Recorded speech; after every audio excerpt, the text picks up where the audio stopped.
Hey everyone, welcome back.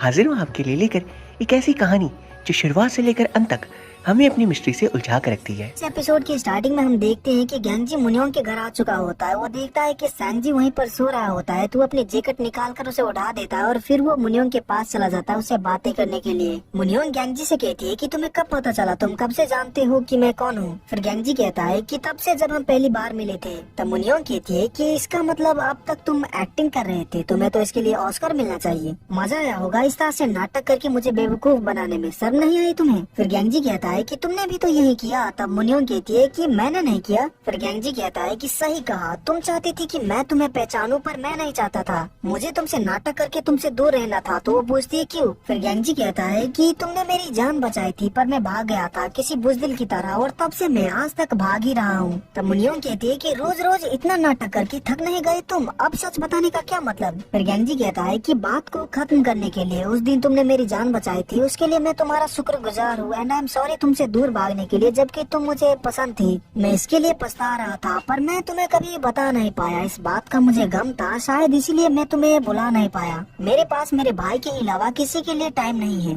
फिर वो जाने लगता है। तभी मुनियोंग कहती है कि तुम अपने भाई का ख्याल रख सकते हो, तो फिर मेरा क्यों नहीं, मुझे भी तुम्हारी जरूरत है। फिर गैंगजी कहता है कि अब मैं दूसरों के लिए जीते जीते थक गया हूँ। तब मुनियोंग कहती है कि तुम दूर नहीं जा सकते, मैंने तुम्हारी जान बचाई है। फिर गैंगजी कहता है कि तुमने मेरी जान बचाई, इसीलिए अब तक ये फालतू से जिंदगी जी रहा हूँ। फिर गैंगजी वहाँ से जाने लगता है, तो मुनियोंग उसे रोक रही होती है। तभी मुनियोंग सीढ़ियों से फिसलकर गिरने ही वाली होती है, तो गैंगजी उसे बचा लेता है, उसे पकड़ लेता है। तो मुनियोंग उसे गले लगा लेती है। गैंगजी कहता है कि तुम पागल हो क्या, बेकार में मरना चाहती हो क्या। मुनियोंग गैंगजी का शर्ट पकड़ लेती है और कहती है कि मत जाओ प्लीज, हम साथ रह सकते हैं। लेकिन गैंगजी उसकी एक नहीं सुनता। तभी सैंगजी भी उठ जाता है, तो गैंगजी उसे घर चलने के लिए कहता है। तो सैंगजी कहता है कि मैं नहीं जाऊंगा, क्योंकि अब से यही मेरा घर है, मुझे यही रहना है, मैंने वादा किया है। फिर गैंगजी कहता है कि ये क्या बोल रहे हो तुम। तब सैंगजी अपना कॉन्ट्रैक्ट दिखाता है और कहता है कि मैं एक आर्टिस्ट हूँ, इसीलिए मुनियोंग ने मुझे काम पे रखा है। तब मुनियोंग कहती है कि सैंगजी मेरे बुक्स के लिए ड्राइंग्स बनाएगा और यहीं पर काम करेगा और मेरे साथ यहीं पर मेरे घर में रहेगा। गैंगजी सैंगजी से वो कॉन्ट्रैक्ट मांगता है, तो सैंगजी देने से मना कर देता है। फिर गैंगजी चिल्ला कर कहता है कि ये हमारा घर नहीं है, इसीलिए हम यहाँ नहीं रह सकते। वो सैंगजी के हाथों से कॉन्ट्रैक्ट छीनता है और उसे फाड़ देता है। इस बात से सैंगजी को काफी ज्यादा गुस्सा आ जाता है, तो वो गैंगजी को मारने लगता है। तभी मुनियोंग सैंगजी का हाथ पकड़ लेती है और उसे घर के अंदर जाने के लिए कहती है। तो सैंगजी उसकी बात मान लेता है और अंदर चला जाता है। फिर गैंगजी उठता है, तो मुनियोंग उससे कहती है कि उसने तुम्हें फिर से छोड़ दिया, अब फैसला तुम्हारा है, तुम भी उसे छोड़ दोगे या फिर हमेशा की तरह उसके साथ मर मर के जियोगे। हाँ, मगर इस बार सोच समझकर फैसला करना। इतना कहने के बाद मुनियोंग अंदर चली जाती है। गैंगजी काफी ज्यादा ही दुखी होता है कि उसका भाई उसकी बात नहीं मानता, उसके साथ रहना नहीं चाहता। वो वहाँ से जाने लगता है। वो बहुत ज्यादा ही उदास होता है और रास्ते पे जा रहा होता है। तभी हमें एक फ्लैशबैक दिखाई जाती है, जहाँ पर हम देखते हैं गैंगजी काफी ज्यादा ही खुश होता है और दौड़ते हुए अपना घर आता है अपनी माँ को ये बताने के लिए कि उसे मार्शल आर्ट में रेड बेल्ट मिला है। तभी उसकी मॉम उसके पास आती है और उसे मारने लगती है, क्योंकि सैंगजी को कुछ लड़कों ने पीटा होता है और उसे काफी ज्यादा चोट लगी होती है। वो गैंगजी से कहती है कि तुमने ऐसा क्यों किया, तुमने अपने भाई को अकेला क्यों छोड़ा, तुम्हें हर वक्त उसके साथ रहना चाहिए। जब वो पिट रहा था तो तुम क्या कर रहे थे। मैंने तुम्हें मार्शल आर्ट सिखाई ताकि तुम अपने भाई को बचा सको, लेकिन तुम उसकी हालत ऐसे कैसे होने दे सकते हो। और वो काफी ज्यादा ही रोने लगती है। ये सारी बातें सुनकर गैंगजी को काफी ज्यादा ही गुस्सा आ जाता है, तो वो कहता है क्योंकि उसकी हिफाजत करना मेरी जिम्मेदारी नहीं है, मुझ पे सैंगजी का हक नहीं है, मुझ पे मेरा हक है, गैंगजी सिर्फ गैंगजी का है। फिर उसकी मॉम कहती है कि ये क्या बोल रहे हो तुम। तब गैंगजी कहता है कि मैं चाहता हूँ कि मेरा बड़ा भाई मर जाए, और रोते हुए वहाँ से भाग जाता है। ये सारी बातें सुनकर उसकी मॉम काफी ज्यादा ही दुखी हो जाती है और रोने लगती है। फिर हम देखते हैं कि एक दिन गैंगजी और सैंगजी बर्फ के ऊपर खेल रहे होते हैं कि तभी सैंगजी जहाँ पर खड़ा होता है वहाँ का बर्फ टूट जाता है, तो सैंगजी बर्फ के पानी में डूबने लगता है। और ये सब मुनियोंग भी देख रही होती है। सैंगजी गैंगजी से कहता है कि मुझे बचाओ। तभी गैंगजी को याद आता है कि उसने कहा था कि उसका भाई मर जाए, इसीलिए वो सैंगजी को नहीं बचाता और वहाँ से भागने लगता है। मुनियोंग भी उसे देख रही होती है और उसे भी अच्छा लग रहा होता है, लेकिन गैंगजी रुक जाता है। तो मुनियोंग सोच रही होती है कि रुको मत, भाग जाओ, पर वो नहीं भागता। वो सैंगजी के पास जाता है और पानी में कूद कर उसे बचा लेता है। फिर गैंगजी सैंगजी को अपना हाथ देने के लिए कहता है ताकि वो बाहर निकल सके, लेकिन सैंगजी उसकी एक नहीं सुनता, वो नहीं रुकता और वहाँ से चला जाता है। गैंगजी वहाँ से अकेले निकल नहीं पा रहा होता, वो डूबने लगता है। वहीं दूसरी तरफ मुनियोंग सोच रही होती है कि मैं मदद करूँ या फिर ना करूँ। गेंजी डूबने ही वाला होता है कि तभी वहाँ पर मुनियोंग आ जाती है और एक चीज पानी में फेंक देती है जो कि पानी में नहीं डूबता। तो गेंजी उसको पकड़ लेता है तो वो नहीं डूबता। वो देखता है कि वहाँ पर एक लड़की है जिसने उसकी मदद की। मुनियोंग वहाँ से जाने लगती है तो गेंजी उसे देखता ही रह जाता है और यहीं पर फ्लैशबैक खत्म हो जाती है। हम देखते हैं कि सेंजी काफी ज्यादा ही उदास होता है क्योंकि गेंजी वहाँ से चला गया। वो बार बार दरवाजा खोलकर चेक कर रहा होता है कि गेंजी आया कि नहीं। तभी मुनियोंग सेंजी से कहती है कि तुम फिक्र मत करो, वो तुम्हें छोड़ नहीं पाएगा। फिर हम देखते हैं गेंजी को जो कि अपने घर पे आ चुका होता है और वो काफी ज्यादा ही दुखी होता है। उसके हाथ में वो कॉन्ट्रैक्ट होता है जिसको उसने फाड़ दिया था। उसमें लिखा होता है कि आर्टिस्ट अब से मालकिन के स्टूडियो में ही रहेगा और उसके लिए ड्राइंग बनाएगा। मालकिन हमेशा आर्टिस्ट को दुनिया के सबसे अच्छा आर्टिस्ट का दर्जा देगी। वहीं पर सेंजी ने भी एक शर्त रखी होती है कि मालकिन आर्टिस्ट को पैसे देने के बजाय उसे वो गाड़ी देगी जिसमें घर होता है, क्योंकि आर्टिस्ट के छोटे भाई को घर बदलना पसंद नहीं। ये पढ़कर गेंजी काफी ज्यादा ही इमोशनल हो जाता है और रोने लगता है।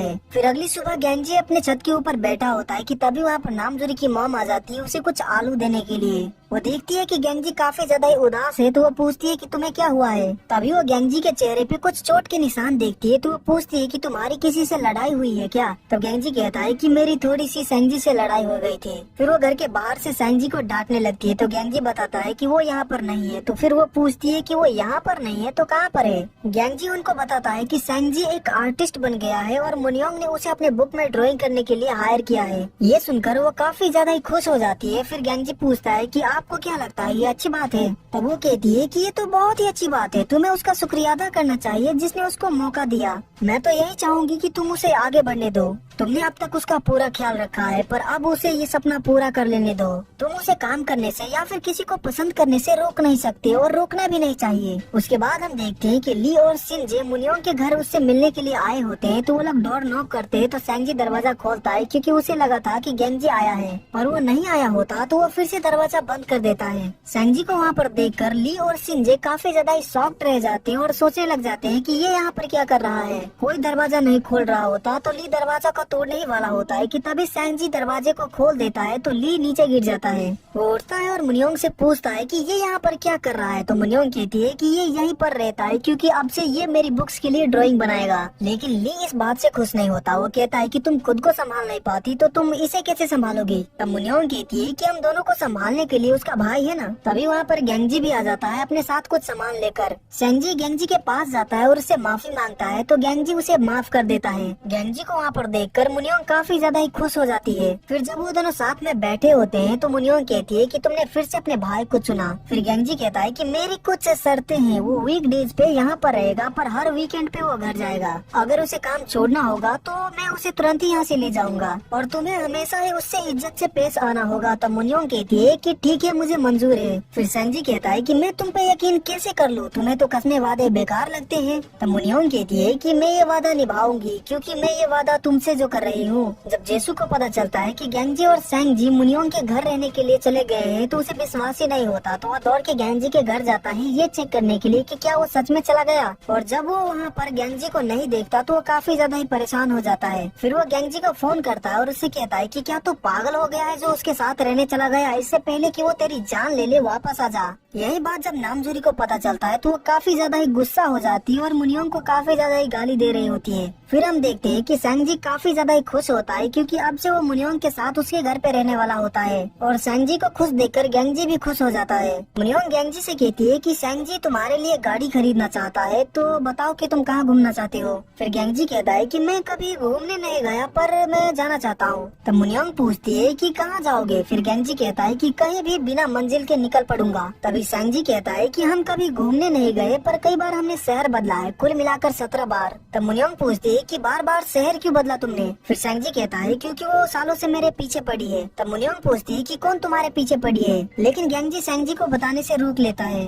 और मुनियोंग से पूछता है कि हमारा कमरा कहाँ पर है। तब मुनियोंग उनको उनका कमरा दिखाती है जिसको देखकर सेंजी काफी ज्यादा ही खुश हो जाता है। फिर जब रात को सेंजी अपने कमरे में जा रहा होता है कि तभी वहाँ पर उसे एक तहखाना दिखता है तो वो तहखाने को देखने जा ही रहा होता है कि तभी वहाँ पर मुनियोंग आ जाती है और उसे रोक लेती है। फिर मुनियोंग उसे एक कहानी सुनाने लगती है। वो कहती है कि बहुत सालों पहले की बात है, एक नीली दाढ़ी वाला आदमी एक बड़े से महल में अकेले रहता था। वो बहुत ही अमीर था लेकिन सब उससे डर के भागते थे क्योंकि उसकी दाढ़ी नीली थी। पर एक दिन एक गरीब औरत उसके महल में आई और उससे कहने लगी कि वो उससे शादी करना चाहती है।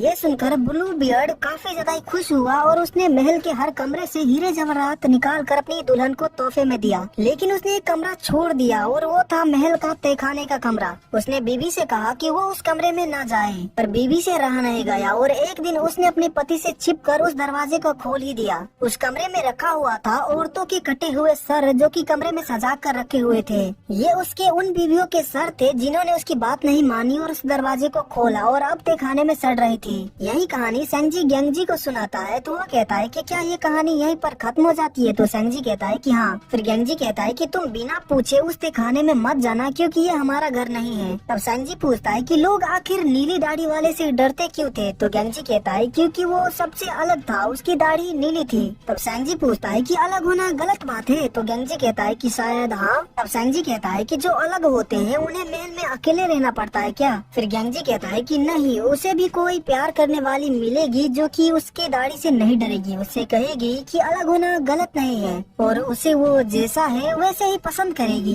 ये सारी बातें मुनियोंग बाहर से सुन रही होती है और उसे गेंगजी की बातें बहुत ज्यादा ही अच्छी लगती है। फिर अगली सुबह जब नामजोरी अपनी मॉम के साथ हॉस्पिटल जा रही होती है तो नामजोरी अपनी मॉम से काफी ज्यादा ही नाराज होती है क्योंकि उसकी मॉम ने ही गेंगजी को कहा था कि वो सेंगजी को अपनी जिंदगी जीने दे, पर उन्हें भी नहीं पता था कि गेंगजी घर छोड़कर ही चला जाएगा। जब मुनियोंग उठती है तो वो देखती है कि गेंगजी और सेंगजी ने पूरे घर को अच्छे तरीके से साफ कर दिया है और गेंगजी नाश्ता बनाकर मुनियोंग को खाने के लिए कहता है। ये सब देखकर मुनियोंग काफी ज्यादा ही हैरान रह जाती है क्योंकि उसकी पूरी जिंदगी में भी किसी ने भी उसके बारे में नहीं सोचा था, उसकी इतनी फिक्र नहीं की थी।